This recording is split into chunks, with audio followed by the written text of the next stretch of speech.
오늘 같이 읽은 히브리서 2장 9절의 말씀을 가지고 우리는 무엇을 바라봅니까? 이런 제목으로 말씀을 나누겠습니다. 필리핀 지방의 일정에 일어난 일을 조금 나누기 원합니다. 지방에 전에 예배를 드리고 함께 동행한 목사님의 세미나가 있었습니다. 세미나를 마치고 점심시간이 되어서 식사하는 장소로 이동을 하였습니다. 마침 그곳은 사람들이 많이 찾는 식당가여서 식사하러 오거나 쇼핑을 하러 온 사람들로 북적이었습니다. 제가 보기에 한국 사람이 제일 많았고 다국적의 외국인 관광객들이 그 다음으로 많았는데 그들은 한결같이 어디론가 분주하게 움직이고 있었습니다. 우리의 일행들도 주변의 상가와 관광객들에게 시선을 빼앗겨 약속된 식당으로 움직이고 있었습니다. 그러던 중 모시고 온 강사 목사님과 저는 한 여인에게 시선이 멈추었습니다.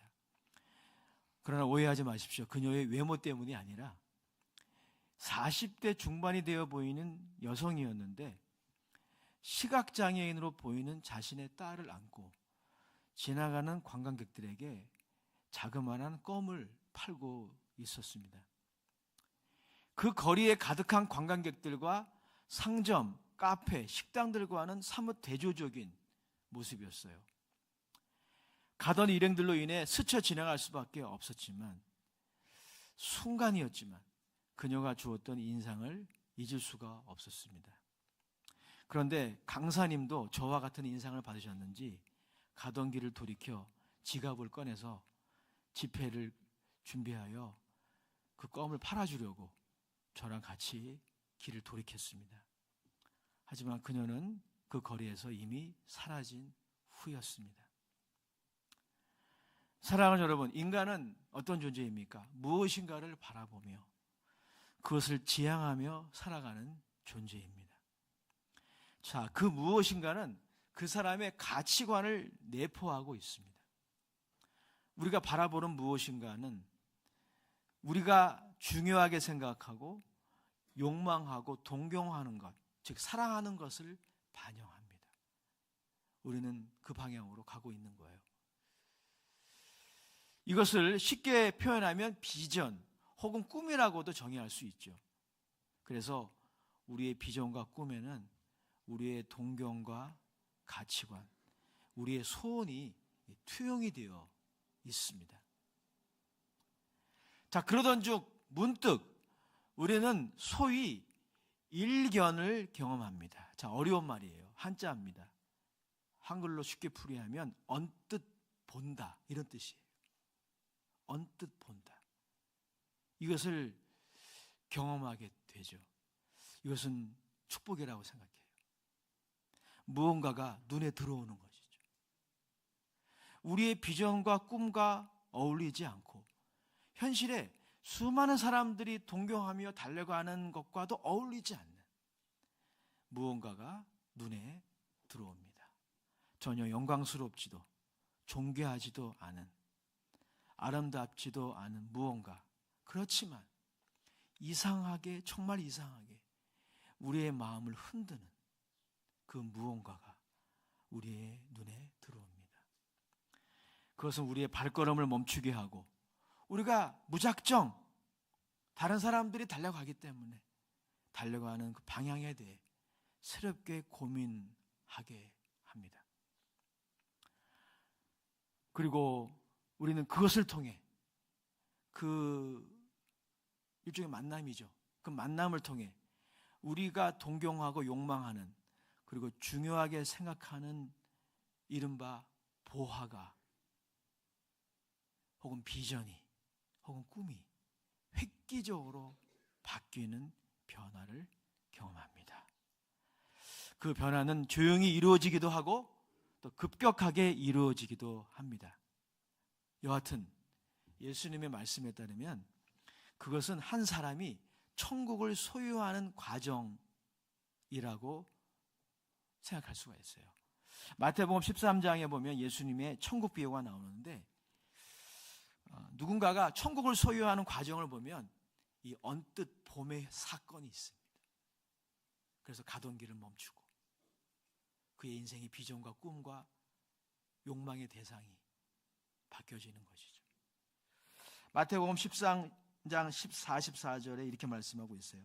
천국은 마치 밭에 감추인 보화와 같으니 사람이 이를 발견한 후, 눈에 들어온 거죠. 이 보화가 보화 같지가 않았는데 아름답지도 않고 영광스럽지도 않았어요.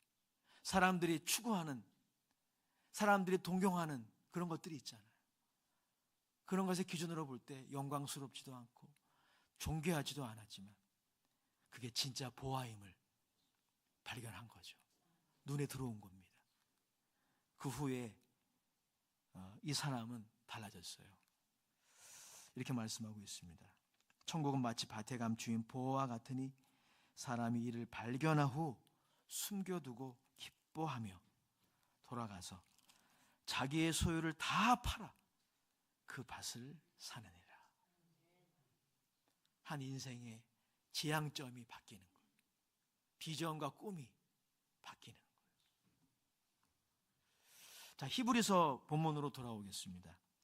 히브리서 저자 또한 이 히브리서를 받게 될 1차 독자들에게 그리고 우리들에게 오늘 중요한 것을 요청하고 있습니다. 그것은 뭐냐면 인간으로서의 예수님을 바라볼 것을 요청하고 있어요. 우리 9절 말씀 같이 보겠습니다. 시작. 오직 우리가 천사들보다 잠시 동안 못하게 하심을 입은 자 곧 죽음의 고난 받으심으로 말미암아 영광과 존귀로 관을 쓰신 예수를 보니 이를 행하심은 하나님의 은혜로 말미암아 모든 사람을 위하여 죽음을 맛보려 하심이라. 히브리서의 저자는 인간으로서의 예수님이 우리의 눈에 들어오기를 요청하고 있는 것입니다.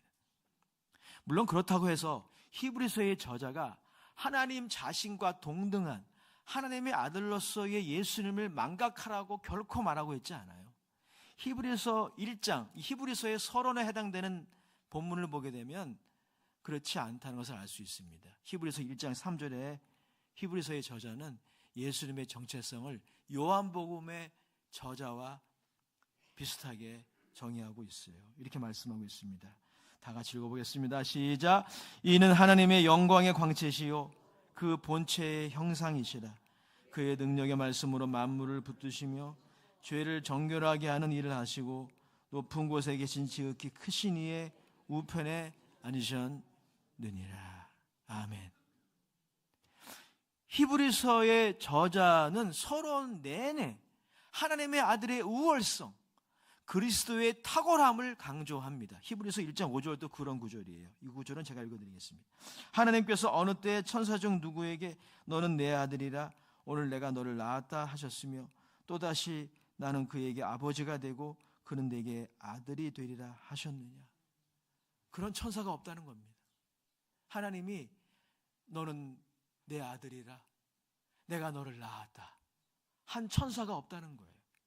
사실 오늘날은 그렇지 않지만 이 히브리서가 쓰여질 당시 1세기 고대 사회에서 사람들이 가장 영광스럽고 존귀한 대상으로 추앙했던 존재가 천사예요. 그러니까 천사는 오늘날 우리들이 동경하고 흠모하고 또 사랑하는 그런 대상을 대표하는 존재가 바로 천사라는 것이죠. 그런데 오늘 히브리서 저자는 뭐라 말씀하고 있습니까? 그 어떤 천사도 너는 내 아들이라 내가 너를 낳았다 한 천사가 없다는 겁니다. 본문을 통해 하나님의 아들의 탁월성, 그것을 히브리서의 저자는 역설하고 있는 것이죠. 자, 그런데 히브리서의 저자는 2장에 와서는 우리의 초점이, 우리의 시선이 방향을 바꾸기를 제안합니다. 즉 히브리서의 저자는 우리의 시선이 진정 인간으로 오신 예수 그리스도께 맞춰지기를 원하는 것이죠.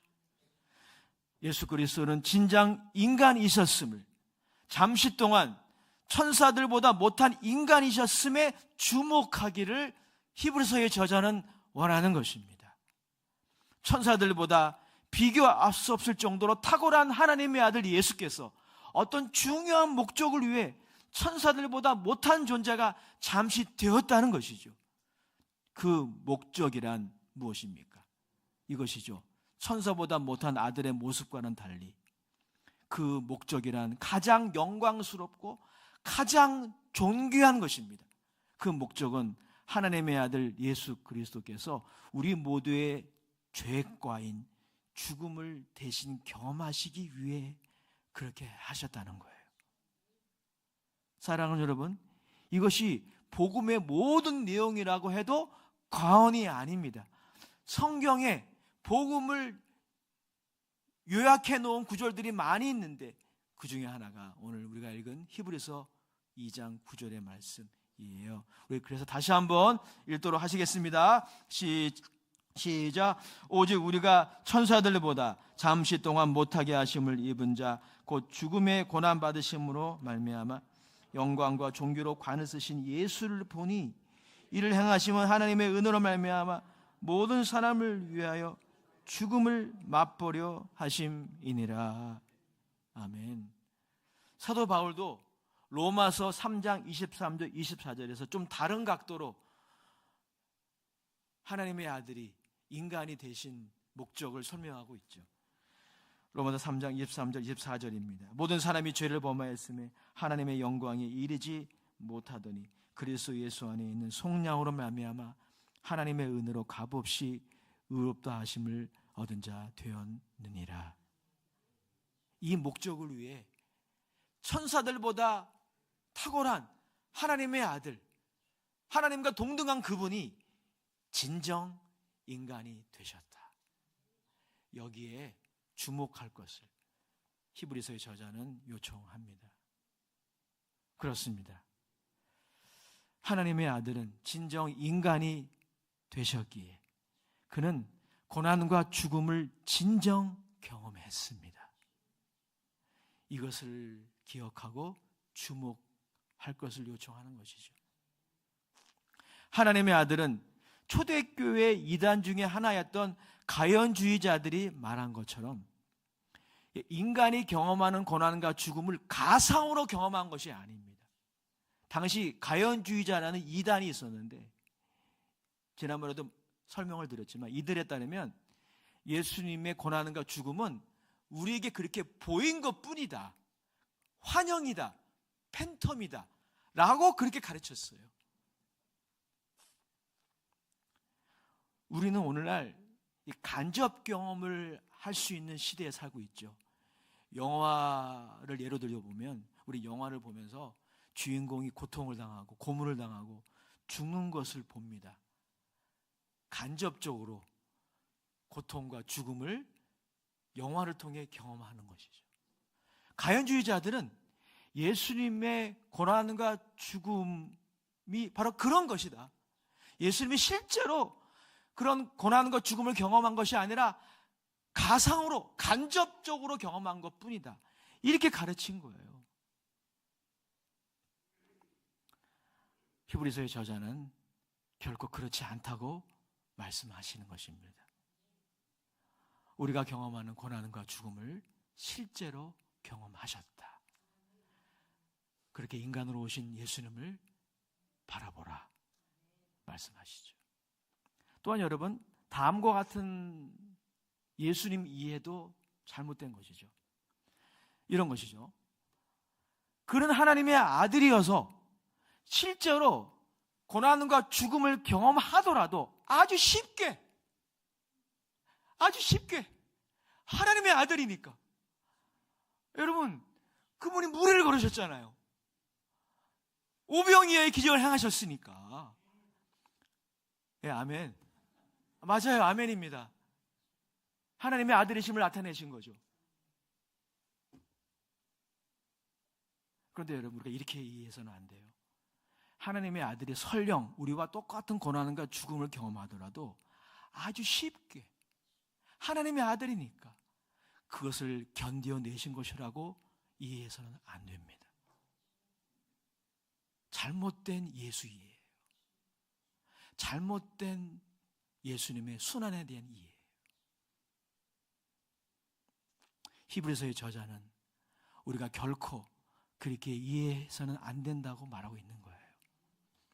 예수님은 배고픔과 목마름, 강렬한 유혹과 시험, 외로움과 고독, 수치와 부끄러움, 비방과 공개적인 수욕, 채찍과 못의 관통이라는 육체적인 고통, 그리고 죽음을 실제로 맛보셨어요. 경험하셨습니다. 그리고 예수님조차도 그분이 진정 인간이셨기 때문에 이것들을 이기고 견뎌내기 위해 간절한 기도에 무릎을 꿇어야 했습니다. 그냥 쉽게 자동적으로 하나님의 아들이니까 이것쯤이야 견디시고 이겨내신 것이 아닙니다. 그러면 그분은 만약에 그런 분이었다면 예수님은 진짜 인간이 되신 게 아니에요. 하나님과 인간의 한 중간 정도? 그런 존재가 된 거예요. 성경은 그렇게 말하고 있지 않아요. 예수님도 간절한 기도에 무릎을 꿇어야 견딜 수 있었어요. 이길 수 있었습니다. 하물며 우리겠습니까? 히브리서 5장에 보면 하나님이 그 아들의 이러한 간절한 기도를 들으시고 그를 구원하셨다, 그를 도와주셨다 라고 말씀하십니다. 히브리서 5장 7절의 말씀은 우리 다 같이 한번 읽어보겠습니다. 히브리서 5장 7절입니다. 시작. 계실 때에 자기를 죽음에서 능히 구원하실 이에게 심한 통곡과 눈물로 간구와 소원을 올렸고 그의 경건하심으로 말미암아 들으심을 얻었느니라. 아멘. 레몬드 이 브라운은 이렇게 말했습니다. 예수 그리스도는 죽음의 위협 아래에 노출되는 인성을 입으셨다.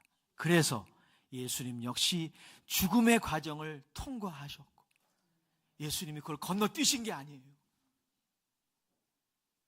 그걸 아주 쉽게 통과하신 것이 아닙니다. 예수님은 죽음의 과정을, 고난의 과정을 건너뛰지 아니하시고 통과하셨고 죽음의 고독한 영토를 지나가셨다. 그리고 그 죽음을 지배하셨다. 왜? 하나님이 예수님의 기도를 들으셨기 때문입니다. 하나님이 아들의 기도를 들으시고 그를 무덤에서 일으켜 주셨어요. 나오게 하셨습니다. 그리고 하나님의 아들이심을 증명하셨어요. 그렇습니다. 인간으로 오신 예수 그리스도는 고난과 죽음을 통하여 또한 고난과 죽음의 경험 자체로 영광과 존귀를 받으셨습니다. 인간으로 오신 예수 그리스도는 고난과 죽음이라는 과정을 통해서 하나님의 높여주심을 받으신 것입니다. 그런데 이 구절의 말씀은 이렇게 해석하는 것도 맞아요. 즉 이런 것입니다. 인간으로 오신 예수 그리스도의 고난과 죽음 자체가 그의 영광과 존귀를 드러낸다. 이렇게 해석하는 것도 많습니다. 여기에 여러분 세상이 알지 못하는 영광과 존귀의 역설이 있어요. 세상 사람들은 몰라요. 그래서 겉으로 드러난 영광과 존귀를 향해 지금도 달려가고 있는 거예요. 진짜 영광과 진짜 존귀가 있어요. 이 역설을 드러내고자 히브리서의 저자는 시편 8편 5절을 인용합니다. 시편 8편 5절에 보면 시인은 인간이 천사보다 못한 존재로 창조되었지만 하나님은 그에게 영광과 존귀의 관을 씌우셔서 만물을 하나님의 뜻대로 다스리도록 계획하셨다라고 말하고 있어요. 그러니까 히브리서의 저자는 이 시편 8편 5절의 구절을 인용하면서 하나님의 아들의 인간 되심 그리고 그의 고난과 죽음, 부활, 전생애가 영광과 존귀 자체이다 라고 역설하고 있는 것입니다. 좀 더 상식적인 예를 들어볼게요. 누군가가 열심히 공부하는 수고를 다하여 원하는 직장이나 대학에 합격했을 때 그는 영광과 존귀의 관을 쓰게 됩니다. 맞아요. 그런데 다음과 같은 말도 맞습니다. 누군가가 미래의 꿈을 위해 자신의 삶을 절제하고 열심히 공부하는 수고를 다하는 것 자체가 영광스러운 것이잖아요. 그것 자체가 영광스러운 것 아닙니까? 히브리서의 주석자 헤그러는 그래서 이 구절을 이렇게 해석했어요. 이미 예수 그리스도의 십자가는 하나님의 은혜와 값없는 자비의 영광스러운 표현이다.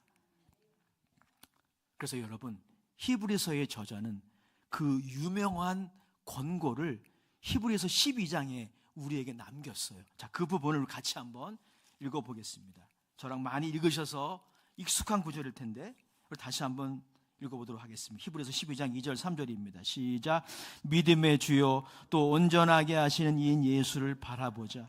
그는 그 앞에 있는 기쁨을 위하여 십자가를 참으사 부끄러움을 개의치 아니하시더니 하나님 보좌 우편에 앉으셨느니라. 너희가 피곤하여 낙심하지 않기 위하여 죄인들이 이같이 자기에게 거역한 일을 참으신 일을 생각하라. 아멘. 여러분, 히브리서의 저자는 우리로 하여금 부활 승천하신 예수님을 바라보기에 앞서서 그가 인간으로서 어떻게 십자가를 참았는지를 바라보라고 격려하고 있잖아요. 그가 어떻게 능욕을 참았는지, 그가 어떻게 반대하는 사람들이 수욕을 참았는지 그걸 먼저 바라보라고 격려하잖아요. 히브리서의 저자는 하나님의 아들로서의 영광을 바라보기 전에 우리로 하여금 참 인간으로서 그가 어렵게 참아낸 그의 고난과 죽음을 바라보라고 요청하지 않습니까? 다시 말씀드리지만 예수님도 어렵게 이겨내신 거예요. 그가 인간이셨기 때문에 그 배고픔을, 목마름을, 그 고독을, 그 배신을, 그 육체의 고통을 그냥 쉽게 하나님의 아들이니까 문제 안 돼, 이게 아니라 어렵게 우리처럼 그렇게 예수님이 이겨내신 거예요. 참아내신 거예요. 주님께 무릎을 꿇고 기도함으로써 성령의 능력으로 그렇게 길을 걸어가신 겁니다. 히브리서의 저자는 하나님의 아들로서의 영광을 바라보기 전에 그 주님을 바라보라 요청합니다. 왜입니까? 그의 고난과 죽음 뒤에 그의 영광과 존귀가 숨겨져 있기 때문이에요. 그래서 우리가 그의 십자가의 참음, 수욕을 견뎌냄, 대적자를 인내하는 것을 바라볼 때 인간 예수가 내 눈에 들어올 때 우리에게 큰 유익이 있다는 거예요. 우리는 새 힘을 얻어서 지치거나 낭망하지 않고 유혹에 빠지지 않고 믿음의 경주를 계속할 수 있다는 것입니다. 또는 넘어진 자리에서 우리 믿음의 경주하면서도 넘어질 때가 있잖아요. 실패할 때가 있어요. 상처받을 때가 있어요. 고통을 겪을 때가 있습니다. 너무 짐이 무거워서 다 내려놓고 싶을 때도 얼마나 많습니다. 우리는 어려운 삶을 살고 있어요. 예수님도 그랬어요. 예수님도 쉽게 이기지 못했습니다. 어렵게 이기셨어요. 하물며 우리겠습니까? 그런데 우리가 이 예수님을 바라볼 때, 이 인간 예수가 내 눈에 들어올 때 넘어진 자리, 실패의 자리, 상처의 자리, 고통의 자리에서 다시 일어나 믿음의 경주를 계속할 수 있다는 겁니다. 우리에게 남아있는 이 믿음의 경주를 계속할 수 있는 것이죠. 결론입니다. 사랑하는 여러분, 이번 사순절 기간 인간으로 오신 예수, 죽음의 고난받으심으로 말미암아 영광과 존귀의 관을 쓰신 예수님을 바라봅시다. 그 예수님이 우리 눈에 들어오기를 기도합시다. 성령님의 역사를 통해서 말이죠. 바로 그때 인생에 정말 중요하고 귀한 것, 아름다운 것이 무엇인지 재발견하게 될 것입니다. 우리 인생의 지향점이 바뀌게 될 거예요. 이번 필리핀 지방의 이야기를 제가 서론에 시작했는데 이번에 제가 모시고 간 강사 목사님을 통해 제가 많은 은혜를 받았어요. 근데 그분이 인용한 이야기를 소개하고 저의 메시지를 마치려고 합니다.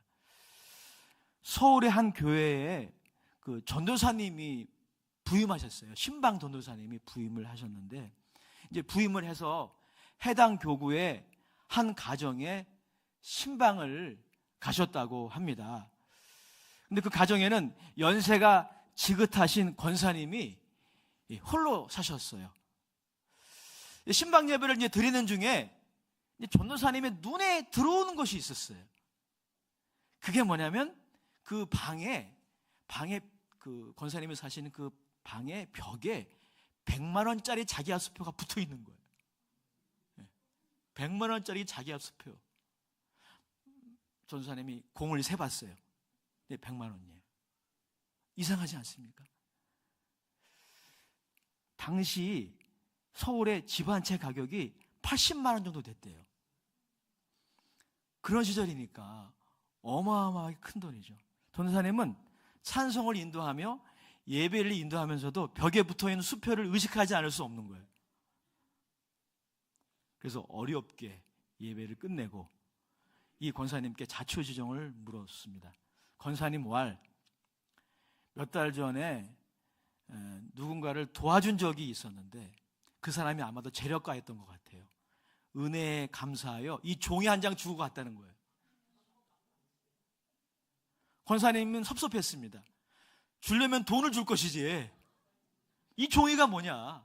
그래서 그냥 벽에 붙여놨대요. 전사님이 이 수표의 가치를 가르쳐드렸다라고 했습니다. 사랑하는 여러분, 성령님의 도우심으로 죽음의 고난 받으심으로 영광과 존귀의 관을 쓰신 예수님, 그분이 내게 얼마나 큰 보화인지 깨달았으면 좋겠습니다. 그것을 통해 나의 죄짐을 대신 짊어지신 예수님이 우리 눈에 들어오기를 원합니다. 그래서 우리가 믿음의 경주를 할 때 어려울 때가 있잖아요. 너무 짐이 무거워요. 그게 어려울 때가 있죠. 그때 이 예수님 때문에 여러분들이 조금 견뎌내고 좀 이겨나가고 그리고 넘어진 자리에서 일어나서 믿음의 길을 계속 갔으면 좋겠습니다. 제가 그렇게 되기 원합니다. 여러분도 그렇게 되기를 원합니다. 제가 일부 예배 때는 소개를 안 했어요. 그때는 생각이 안 났기 때문에 일부 예배 때 말씀을 나누면서 제가 청년 시절에 굉장히 좋아했던 그 복음성가 하나가 언뜻 기억에 나서 제가 일부 예배 마치고 인터넷에 찾아서 가사를 제가 좀 프린트를 해왔습니다. 예수께 가면 주 내게 오시리 라는 제목의 찬양인데 랄프 카미켈이라는 분이 작사 작곡한 건데 오늘날은 부르지는 않지만 제가 청년 때 많이 불렀던 복음성가인데요. 이 내용이 오늘 메시지와 관련이 있는 것 같습니다. 들어보십시오. 짐이 무거우냐 홀로 지고 가기에 험한 데로 갈까 두렵지는 않느냐 온갖 일에 매여 고달프지 않느냐 주가 도우시리 요청만 하면 우리의 기도를 언제 어디나 들으시며 큰 사랑으로 감싸주시고 동행하니 내가 실망할 때 기억해야 할 것은 예수께 가면 주 내게 오시리. 죽음의 고난 받으심으로 영광과 존귀에 가는 쓰신 예수님이 우리를 도와주실 것입니다. 그분께 더 가까이 나가는 이번 사순절이 다 되시기를 주 이름으로 축원합니다. 기도하겠습니다. 하나님 아버지, 우리 사랑하는 교환 종들 사순절 보내고 있습니다. 오늘 히브리서의 저자의 요청처럼 하나님의 아들의 영광을 바라보기 전에 죽음의 고난 받으심으로 영광과 존귀의 관을 쓰신 인간 예수님을 바라보며 믿음의 경주, 인내로 달려갈 수 있도록 도와주시옵소서. 예수님이 고난과 시험을 이겨내신 과정을 기억하며 우리도 예수님을 따라 예수님의 이름으로 기도하면서 이 길을 끝까지 완주할 수 있도록 축복하여 주시옵소서. 예수님의 이름으로 감사하며 기도합나이다. 아멘.